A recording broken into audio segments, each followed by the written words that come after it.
ഏത്തപ്പഴം കൊണ്ടുള്ള പായസമാണ് തയ്യാറാക്കിയിട്ടുള്ളത്. ഇത് എങ്ങനെയാണ് തയ്യാറാക്കുന്നതെന്ന് നമുക്കൊന്ന് കാണാം. ഇതാ ഈ സൈസ് 4 ഏത്തപ്പഴമാണ് എടുത്ത് അരിഞ്ഞു വെച്ചിട്ടുള്ളത്. ഇത് നമുക്ക് എങ്ങനെയാണ് റെഡിയാക്കുന്നതെന്ന് കാണാം. ഏത്തപ്പഴം വെള്ളമൊഴിച്ച് വേവിക്കാനായിട്ട് വെച്ചിട്ടുണ്ട്. അത് അല്പം ഒന്ന് വെന്ത് വരും. ഒരു പാത്രത്തിലേക്ക് കുറച്ച് ഒരു 200 ഗ്രാം ശർക്കര ഒന്ന് ഉരുകാനായിട്ട് വെച്ചിട്ടുണ്ട്.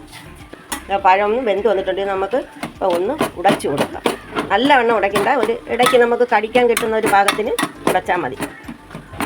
പഴത്തിലേക്ക് നമുക്ക് 1 ടേബിൾ സ്പൂൺ നെയ്യും കൂടെ ചേർത്ത് ഒന്ന് വഴറ്റി കൊടുക്കാം.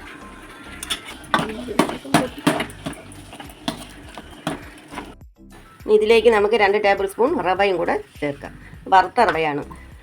ഇവിടെ ചേർത്തൊന്ന് നല്ലപോലെ ഒന്ന് മിക്സ് ചെയ്യാം. ഇതിലേക്ക് ശർക്കര പാനി കൂടെ ചേർക്കാം. എന്നിട്ട് നല്ലതുപോലെ ഒന്ന് ഇളക്കി കൊടുക്കാം.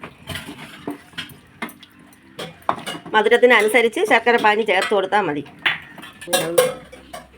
ഇതിലേക്ക് നമുക്ക് തേങ്ങയുടെ 2ാം പാല് ചേർത്ത് കൊടുക്കാം. ഇതൊന്ന് നല്ലതുപോലെ ഇളക്കി കൊടുക്കും. ഇതൊന്ന് എല്ലാം കൂടെ ഒന്ന് മിക്സായി വരട്ടെ. നമ്മുടെ പായസം എന്താ ഈ പരുവത്തിലാണ് ആയിട്ടുള്ളത്.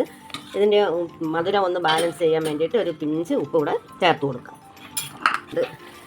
ഇതിലേക്ക് ഒരു അല്പം പഞ്ചസാര കൂടെ ചേർക്കാം. ശർക്കരയുടെ മധുരമെല്ലാം ഉണ്ടെങ്കിലും പഞ്ചസാര കൂടെ ചേരുമ്പോഴാണ് ആ പായസ മിക്സ് റെഡി ആവുന്നത്. എല്ലാം നല്ലവണ്ണം പാകമായിട്ടുണ്ട്. പഴമെല്ലാം വെന്ത് വരണ്ട് വന്നിട്ട് ഇതിലേക്ക് നമുക്ക് 1ാം പാല് ഒഴിച്ചു കൊടുക്കാം. കട്ടിപ്പാല ഒന്ന് മിക്സ് ചെയ്തിട്ട് അധികം തിളപ്പിക്കുകയൊന്നും വേണ്ട. ചെറുതായിട്ടൊന്ന് ചൂടായി വന്നിട്ട് നമുക്ക് ഇത് വാങ്ങി വെക്കാം. പാകമായി വരുന്നിട്ടുണ്ട്. ഞാനിപ്പോൾ ഇതിലേക്ക് 2 ടേബിൾ സ്പൂൺ റവയാണ് ചേർത്തിട്ടുള്ളത്. അത് ഇഷ്ടമില്ലാത്തവരുണ്ടെങ്കിൽ ചവ്വരി കൂടെ വേവിച്ച് ചേർത്താലും മതി. പക്ഷേ ഇതിൽ ഏതെങ്കിലും ഒരു ഐറ്റം കൂടി ഉണ്ടെങ്കിൽ പായസത്തിന് അത്രയും ഒരു ടേസ്റ്റ് ആയിരിക്കും.